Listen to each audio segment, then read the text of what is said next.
الحمد لله وكفى والسلام على عباده الذين اصطفى أما بعد فأعوذ بالله من الشيطان الرجيم بسم الله الرحمن الرحيم ألف لام ميم ذلك الكتاب لا ريب فيه هدى للمتقين الذين يؤمنون بالغيب ويقيمون الصلاة ومما رزقناهم ينفقون وقال النبي صلى الله عليه وسلم كن عالما أو متعلما أو خادما ولا تكن رابعا فتهلك او کما قال علیہ الصلاۃ والسلام۔ انتہائی واجب الاحترام اور قابل قدر سامعین حضرات، آج بروز جمعہ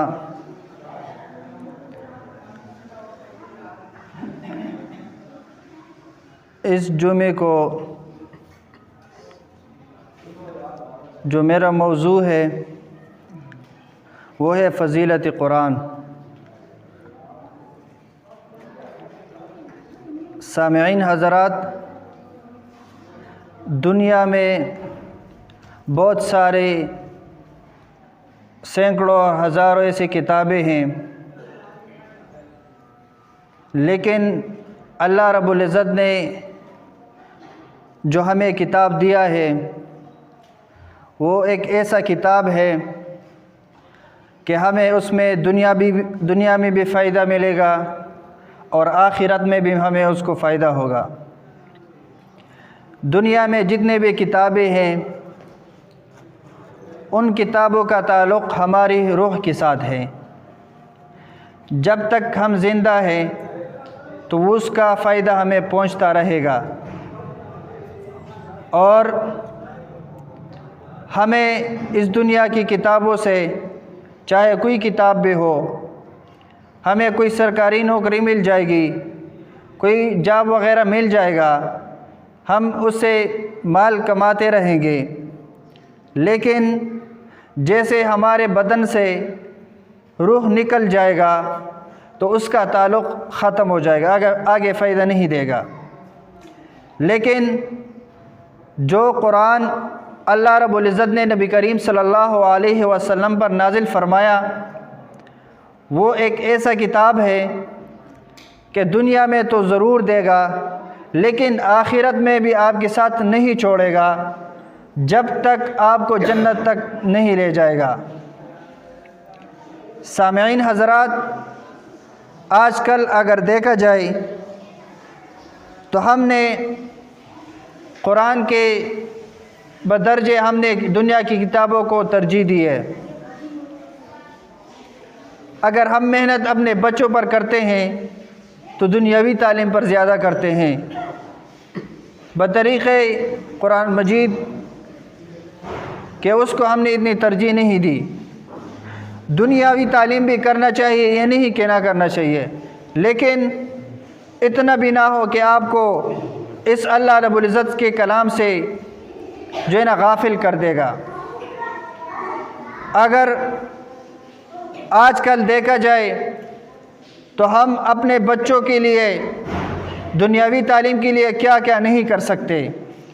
ان کے لیے ہم نے اسکول جاتے وقت گاڑی تو رکھی ہوئی ہے، پھر اس کو لانے کے لیے بھی گاڑی رکھی ہوئی ہے، اور اس کے لیے ہم اعلیٰ فیس جو ہے نا دینے کے لیے تیار ہے کہ ہمارے بچے تعلیم حاصل کرے، اور وہاں سے آ کے ہم نے پھر اس کے لیے الگ استاذ رکھا ہوتا ہے ٹیوشن کے لیے، کہ تاکہ ان کے لیے جو ہے نا وہ اچھے طریقے سے ان کو پڑھا سکے۔ لیکن ہم نے اپنے بچوں پر قرآن کو انہیں ترجیح نہیں دی، اور اگر دیا بھی ہے تو فقط اتنا دیا ہے کہ صرف عصر کے ٹائم جائے اور ناظرہ پڑھ کے واپس آ جائے۔ اور اگر استاذ تنخواہ مطالبہ کرے 100-200 روپے کا تو اس میں بھی ڈیل کرتا ہے، کبھی ایک دن، کبھی دوسرا اور کبھی چوتھا دن. لیکن اسکول اور جو ہم نے ٹیوشن کی فیس ہے اس میں ایک دن ہم تاخیر نہیں کرتے. تو سامعین حضرات، یہ وجہ کیا ہے؟ اس لیے کہ ہم نے نبی کریم صلی اللہ علیہ وسلم کا فرمان اور اللہ رب العزت کے اس کلام کو چھوڑا ہے. اس کو ہم نے ابھی سمجھا نہیں ہے. اس کو صرف فقط ہم نے اس تلاوت کے لیے رکھا ہوا ہے. کوئی میت ہو جائے تو اس کے پیچھے جو ہے نا ہم ختم کر دیں، یا ہم نے اس لیے کہ تاکہ کوئی لڑائی ہو جائے، صلح کرے تو اس قرآن پر کرتے ہیں. قرآن تو اس لیے آیا نہیں ہے. قرآن تو اس لیے آیا کہ اس کا آپ سمجھو، اس کو اچھی طریقے سے پڑھو، اس پہ عمل کرو، تاکہ اللہ رب العزت وہ ہمیشہ والی زندگی آپ کو اچھا بنا دے. سامعین حضرات، یہ قرآن مجید ایک ایسا کتاب ہے جس نے بھی اس کو صحیح سچے دل سے سنا ہے، وہ غیر مسلم جتنے بھی ہو، صحابہ کرام رضی اللہ تعالیٰ عنہ اسلام کے آنے سے پہلے اپنے کفر میں بہت سخت ہوا کرتے تھے، اپنے دین جو غیر مذہب اس پر سخت تھے. لیکن نبی کریم صلی اللہ علیہ وسلم نے اس قرآن کو ان کو سنایا اور سچے دل سے مانا تو اللہ رب العزت نے ان کو ہدایت دی. ایک مشہور صحابی جو خلفائے راشدین میں آتے، حضرت عمر رضی اللہ تعالیٰ عنہ، آپ نے اس کے واقعات سنے ہوں گے کہ وہ اسلام لانے سے پہلے اتنا سخت تھا. جب اس کو پتہ چلا کہ اس طرح نبی کریم صلی اللہ علیہ وسلم محمد کا نام کا شخص آیا ہے اور اس کے پاس جو یہ بات پہنچی تو اس نے کہا یہ کون ہو سکتا ہے جو میرے خدا کے بارے میں ایسے بات کرتا ہے. یہ حضرت عمر اس کے بارے میں نبی کریم صلی اللہ علیہ وسلم نے دعا کی اللہ رب العزت سے کہ اللہ اس عمر کو ہدایت دے تاکہ اسلام کو غلبہ آ جائے. اللہ رب العزت نے اس کی دعا کو قبول فرمایا اور حضرت عمر رضی اللہ تعالیٰ عنہ کے لیے ہدایت کا ذریعہ اپنے بہن بنا دی. کس طرح بنا دی ہے کہ حضرت عمر رضی اللہ تعالیٰ عنہ کے پاس ایک خبر آتی ہے کہ اس طرح محمد کے نام ایک شخص آئے اور آپ کے جو خدا ہے اس کو گالیاں دیتے ہیں. تو حضرت عمر رضی اللہ تعالیٰ عنہ نے کہا ہاں ایسے بھی کوئی شخص ہے. اس نے تلوار اٹھائی کہ ایسے شخص بھی ہو سکتے ہیں جو میرے خدا کو گالیاں دیتے ہیں. وہ راستے میں چل پڑتا ہے کہ میں اس کو اب چھوڑوں گا نہیں، اب اس کو میں چھوڑوں گا نہیں زندہ. تو جاتے جاتے راستے میں ایک بندہ ملتے ہیں، اس کو کہتے ہیں کہ عمر کہاں جا رہے ہو؟ اس نے کہا کہ اس طرح کوئی ایک بندہ آیا ہوا ہے جو میرے خدا کے بارے میں برا بھلا کہتا ہے، میں جاتا ہوں نعوذ باللہ اس کو قتل کرتا ہوں. تو اس بندے نے کہا اے عمر اس کو تم چھوڑو، اپنے گھر کے بارے میں سوچو، تمہارے ہمشیرہ جو ہے نا وہ مسلمان ہو گئی ہے. اس نے بھی اس کو کلام کو سنا ہے اور وہ مسلمان ہو گئی ہے. سامعین حضرات، وہ اسے پلٹا اور اپنے بہن کے گھر، اپنے ہمشیرہ کے گھر پہنچا. جب پہنچا دروازے پہ کھڑا ہوا تو کہا، دروازے پہ جب کھڑا ہوا تو اس نے اندر سے قرآن مجید کی آواز سنی. لیکن جیسے اس کے ہمشیرہ کو پتہ چلا کہ میرے بھائی جو ہے نا وہ بہت غصے والا ہے، اس نے اس قرآن کے صفحات کو چھپایا. تو جب حضرت عمر رضی اللہ تعالیٰ عنہ اندر داخل ہوئے اور کہا کہ بہن آپ کیا پڑھ رہی تھی؟ کہا کہ کچھ نہیں. کہتے نہیں میں نے سنا ہے کہ آپ کیا کچھ پڑھ رہی تھی. کہتے پھر اس بہن نے کہا کہ اس کو ایک غیر مسلم اس کو ہاتھ نہیں لگا سکتا. تو کہا مجھے دکھاؤ، لیکن اس نے ضد کی اور اس نے بھی ضد کی. حضرت عمر رضی اللہ تعالیٰ نے اس کو مارا، لیکن پھر بھی وہ نہیں مانی. اس نے بہن ہمشیرہ نے کہا اگر تیرے رگوں میں خطاب کا خون ہے تو میرے رگوں میں بھی خطاب کا خون ہے. جب حضرت عمر رضی اللہ تعالیٰ عنہ کو یہ پتہ چلا کہ اب ماننے والے نہیں ہیں تو اس نے کہا کہ چلو مجھے دکھاؤ. آرام سے کہا کہ نہیں، جب تک آپ غسل پاک نہ ہو جائے اس وقت ہم آپ کو نہیں دکھا سکتے. تو حضرت عمر رضی اللہ تعالیٰ عنہ جب غسل کر کے پاک ہوئی اور آ کے سورۃ طٰہٰ کے وہ آیاتیں اپنے بہن نے اس کو سنائے تو اس کے دل میں اللہ رب العزت نے رحم ڈالا اور اسی وقت وہ مسلمان ہوا۔ کیوں مسلمان ہوا؟ اس لیے کہ اس قرآن کو سچے دل سے مانا تھا، سچے دل سے اس کو سنا تھا، پھر اس کو سنا نہیں بلکہ اس پر عمل بھی کی، پھر اللہ رب العزت نے اس کو ایسا حکمران بنا دیا کہ ایک دن اپنے گلی میں اتنے اس کو لوگوں سے ڈرتا، پھر لوگ اتنے ڈرتے تھے اس سے کہ ایک دن ایک گلی میں جا رہا تھا اور ایک بندہ اس کے ہاتھ میں مٹکا ہے، لیکن جیسے حضرت عمر رضی اللہ تعالیٰ عنہ کو دیکھتا ہے تو وہ مٹکا وہ گرا دیتا ہے، تو گراتا نہیں بلکہ وہ اپنے ساتھ چھپا لیتا ہے۔ حضرت عمر رضی اللہ تعالیٰ اس کے پاس آتا ہے، وہ حضرت عمر رضی اللہ یہ گمان کرنے لگے کہ اس کے پاس شاید کوئی شراب ہوگا، تو حضرت عمر رضی اللہ کیا ہے تمہارے پاس دکھاؤ؟ کہتے نہیں میں نہیں دکھا سکتا۔ کہتے کیوں؟ کہتے اس میں سرقہ ہے، تو آ کے مجھے دکھاؤ۔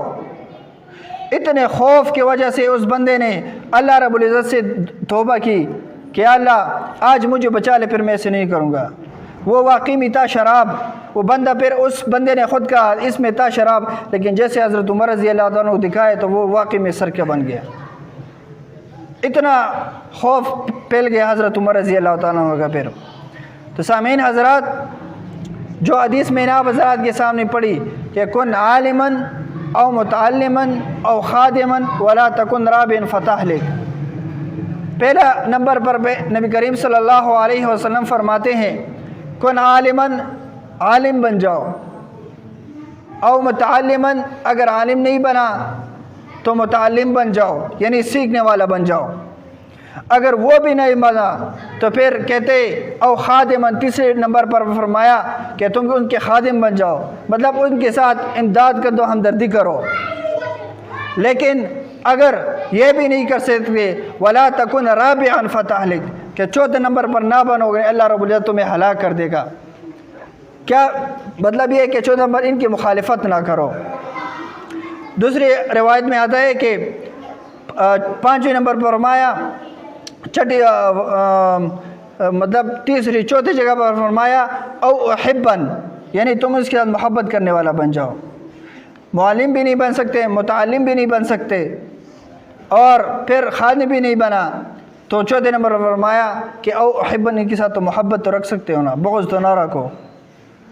تو سامعین، اس قرآن کو انبیاء کے بعد اور سلف صالحین نبی اصحاب کے بعد یہ قرآن ہم نے کسی اور سے نہیں سیکھنا، بلکہ ہم نے ان علماء کرام سے سیکھنا ہے۔